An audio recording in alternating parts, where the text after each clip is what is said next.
Hello and welcome to today's Verified Live. Let's start with that breaking news in the Middle East, with the region on a knife edge, because reports from the US say Israel has notified the US it intends to launch a limited ground incursion into Lebanon. CBS, the BBC's partners in America, say they were told by an official that the incursion could start as soon as today. In the past hour, President Biden has said he is opposed to any ground invasion. The Israeli Defense Minister had said that the next phase of the war against Hezbollah will begin soon. That was the quote he used in the last few minutes. Well, earlier in the day, he visited the Lebanese border, where he said Israel was ready to use forces from air, sea and land to achieve its objectives and ensure people who'd been evacuated from their homes in northern Israel were safe to return. Well, Hezbollah's deputy leader has insisted that the group is ready if Israel decides to invade Lebanon. In a defiant speech, he said the battle against Israel will continue. And in a separate development, Lebanon's Prime Minister said he's ready to deploy the country's army to defend the border area if needed. So let's take stock of where we are tonight. Let's speak to our correspondents, John Donaldson in Jerusalem, Tom Bateman in Washington and Anna Foster in Beirut. And to John, first of all. And John, all the indicators point to this ground incursion, this ground invasion starting pretty soon. Yeah, that's right. The Defence Minister, Yoav Gallant, as you were saying, suggesting it could happen as soon as today. So that's really within the next few hours. I think the big question is, what will this ground incursion involve? We understand that already some Israeli special forces have been into Lebanon, carrying out intelligence operations, possibly dismantling some tunnels and infrastructure. But I think the question is, to what extent are the Israelis going to push into southern Lebanon? How deep are they going to go? Are they going to stay there and try to occupy some territory, or are they going to be going in and crossing back over into Israel? But none of those things are clear at the moment, but it definitely seems like they are going to move to the next phase of the operation, as Mr. Gallant said. Let's cross to Tom Bateman. He's there in Washington. Tom, we were listening to President Biden and he was asked about exactly this, and he was still saying that he wanted a ceasefire. So there is, again, real tension between the US administration that is constantly talking about de-escalation and an Israeli Prime Minister that, again, is making a move that escalates the situation. Well, yeah, I mean, President Biden was asked how much he knew about these reports of a limited ground operation starting soon, and also what he made of that. Now, he said that he knew more than the reporter thought, and that he was comfortable with them stopping this. And then, as you say, called for a ceasefire once again.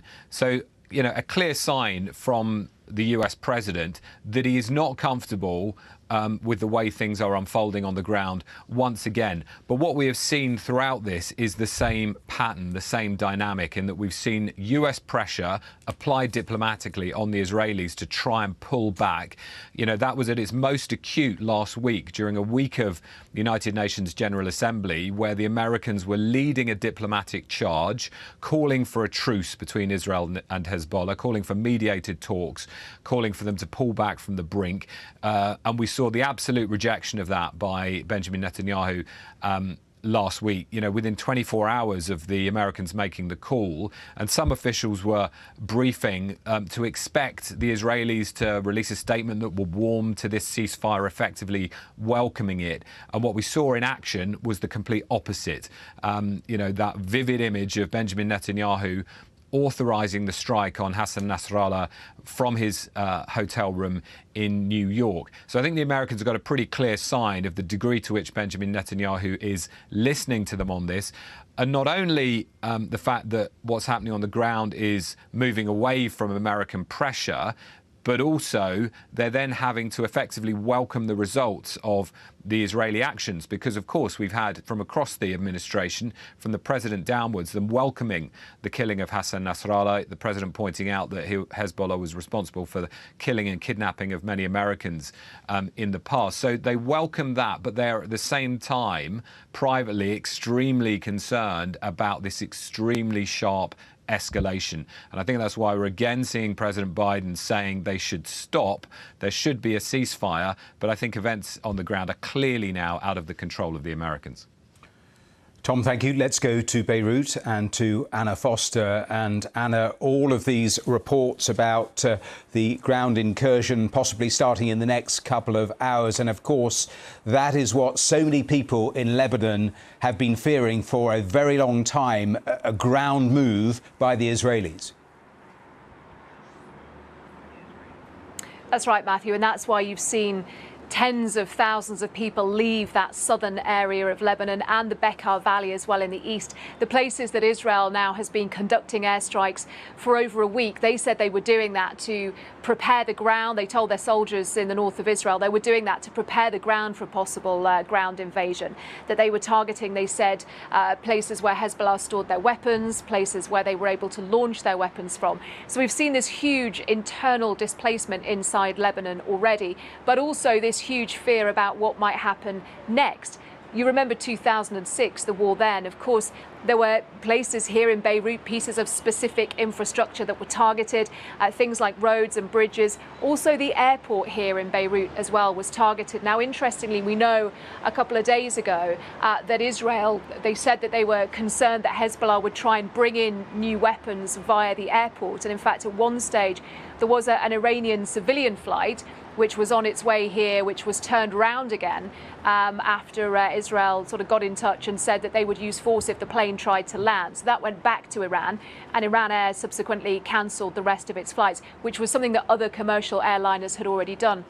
I'm just picking up on what Tom was saying there. Obviously, there are many displaced Lebanese here in the country already, but there are also nationals of other countries too. I was seeing something on social media earlier that was directed at US citizens that were still in the country. They were able to register, it said, to try and buy flights on extra planes, buy seats on extra flights that the US would try and sort of put on to get people out of the country. Similarly, the UK has been asking its citizens to leave. Other countries as well have. Flights on planes are almost, seats on planes are almost impossible to get at the moment. And of course, if something happens at the airport, if the airport is taken out of action by Israel as part of any ground invasion, then that will mean that there are a lot of people who are stuck in Lebanon who won't be able to get out. So you would think that sort of Western nations, the US, the UK, will be considering that as well right now in the conversations that they are having, as we were hearing there, as they try to de-escalate what looks at the moment like a very fast-moving situation with plenty of Israeli momentum behind it. And Anna, Hezbollah's deputy leader right at the start of the day put out a statement saying that Hezbollah was ready if Israel were to launch a ground invasion. I suppose the question that we don't know is, given everything we've seen over the last couple of weeks, do they have the capacity to cause real damage to the Israeli forces if they come across the border? Exactly right, Matthew. And before this, all the indications were that they did, because they are, of course, armed and backed and financed by Iran. And the kind of weapons that Hezbollah had here in Lebanon were very different to the type that Hamas had, that they used in southern Israel. Hezbollah was sort of fully believed to have weapons that could target the whole of Israel, that would be a real threat to people living throughout the country. What we don't know is how many of those are left. We don't know how many of their personnel are left. We don't know how much Israel has managed to degrade what Hezbollah has with its strikes.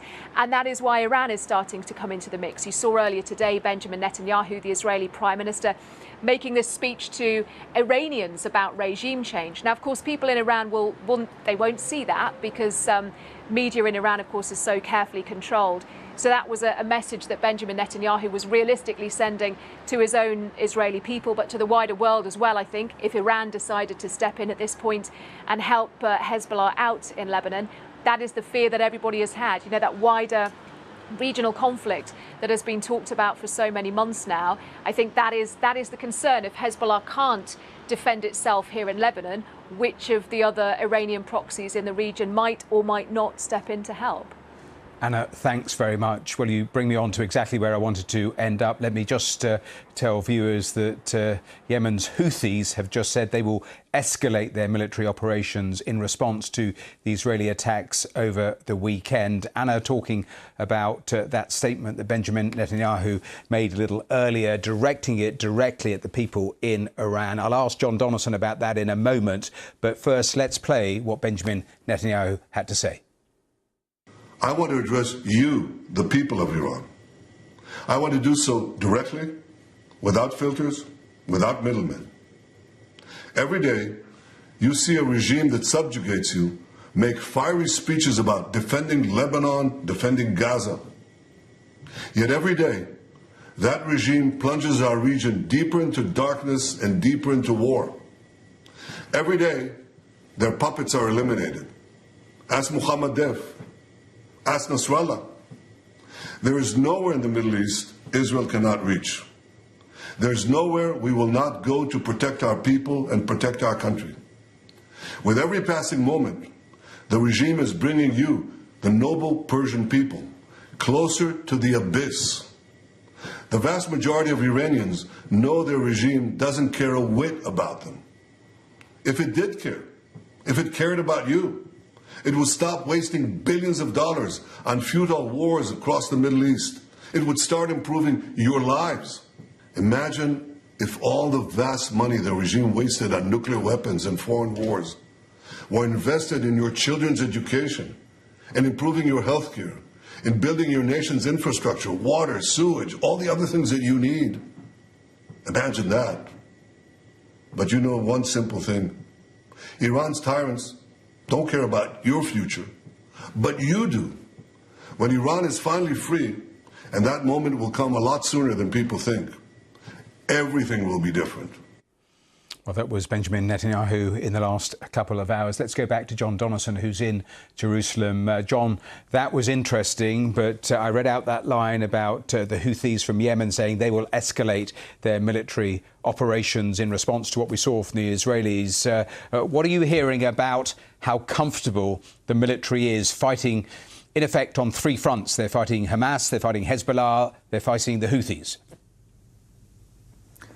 I think they're pretty comfortable at the moment, to be honest. They clearly feel, the Israelis, that they've got the wind in their sails at the moment. They've got a bit of momentum. You're right, the war in Gaza, of course, is still ongoing, but the focus now very much on the northern border. And one thing I'd point out is that the Israeli public is much more united in its support for the operations against Hezbollah than it is for the war in Gaza, where there are a lot of divisions within the public, within the government, in fact, over policy in Gaza. Many hostage families, of course, not happy that the government hasn't prioritised more a ceasefire and hostage release deal. When it comes to Hezbollah, I think there is overwhelming public support for what Mr. Netanyahu is doing. And you're right, we have had these drones and missiles being launched from Yemen targeting Israel, but Israel hits back hard, as we saw yesterday with those strikes on one of Yemen's main ports and two power stations. So I think Israel's military is feeling relatively comfortable at the moment, even though many of its forces, of course, have been fighting in Gaza now for the best part of a year. Reservists have been called up. Many will have done 2 or 3 tours. So there is fatigue. But as I say, I think Israel feels it's got a bit of momentum at the moment. John, thanks very much. John Donaldson there in Jerusalem, and thanks to Tom Bateman in Washington and Anna Foster in Beirut. Let's stay with what we were listening to from Benjamin Netanyahu, because a little earlier I was speaking to Elon Pinkas, who's the former Israeli Consul General in New York. He was foreign policy advisor to the Israeli Prime Minister Ehud Barak and the former chief of staff to 4 Israeli foreign ministers. He gave me his assessment of Israel's Prime Minister's warning to Iran. He is warning them, as are the Americans. And there is a case to be made that Mr. Netanyahu has been trying actively, or proactively rather, to lure the Iranians into responding and turn October 7th, almost a year ago, into a regional war, thereby vindicating his narrative that this is a grand civilizational war. On the other side, I don't think that the Iranians are going to fall into that trap. I don't think that Israel really wants that. And an exchange of missiles and attacks is could be potentially devastating to both countries. And there's nothing to benefit, and no advantages and no achievements that are conceivable. But just to pick up on one side of that equation that you said, you think it is a possibility that he's trying to lure Iran into some sort of attack so Israel could respond? Yes, I think it's a valid premise. For the last 9 or 10 months, if you look at his rhetoric and you look at his flirtations with escalation vis-a-vis Iran, assassinating Iranian Revolutionary Guard officers in Damascus, then assassinating or target assassinating the leader of Hamas's political wing, Ismail Haniyeh, in Tehran on the day of the presidential inauguration. So there's a case to be made that in his ideal scenario, Iran gets lured into this, and the U.S. then gets dragged into this, and thereby he's turning, in his mind, the calamity of October 7th into some kind of a strategic triumph. That's not going to happen because Iran, until now, as hard as it may be to believe and as hard as it may be for Israelis to admit, Iran has been restrained. And I would not be surprised, Matthew, to find out that the Americans, and I know that some of them already are thinking that their best bet for restraint or de-escalation is right now Iran rather than Israel. Well, that was Elon Pincas talking to me a little earlier on today's Verified Live. Let me just show you again the live pictures from Beirut, because all the pointers suggesting that ground invasion will start soon. Limited is how that American official described it to the CBS News. The Israeli Defense Minister saying the next phase of the war will begin soon. One more line to bring you. The US envoy to the UN has said that we want to see de-escalation. We do not want to see this spread. But those are the latest comments. These are the latest pictures, with all eyes on the region to see if the Israelis launch this ground invasion. We've seen all of the tanks gathered there at the border and the troops. So we will continue to monitor the situation. We have a variety of picture sources, also all of our teams on the ground to bring you any development as it happens.